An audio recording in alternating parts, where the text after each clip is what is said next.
नमस्कार मंडळी, मी आज तुम्हाला एक कविता सांगणार आहे. त्या कविताचं नाव आहे शब्दांचा विष. चला मग सुरुवात करूया. सापाच्या दातांत विष असतं म्हणतात, पण माणसाच्या शब्दांत जास्त जखम असते. दातांची जखम वेळेनं भरून येते, शब्दांची जखम मात्र मनात कायम राहते.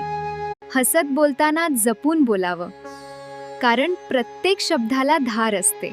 गोड शब्दांनी मने जिंकता येतात आणि कडू शब्दांनी नाती तुटत असतात.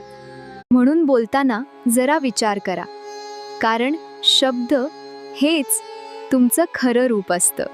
विष पेरायचं की प्रेम पेरायचं हे ठरवणं तुमच्या हातात असतं. शब्दांत आग ठेवायची की ऊब द्यायची यावरच नात्यांचं भविष्य ठरत असतं. कडू बोलणं खूप सोपं असतं, पण गोड बोलण्यासाठी मन मोठं लागतं.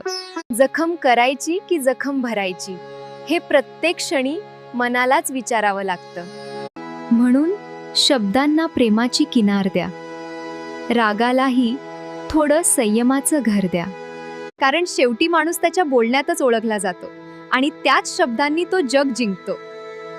अशाच नवनवीन कविता ऐकण्यासाठी आमच्या चॅनलला सबस्क्राईब करायला विसरू नका.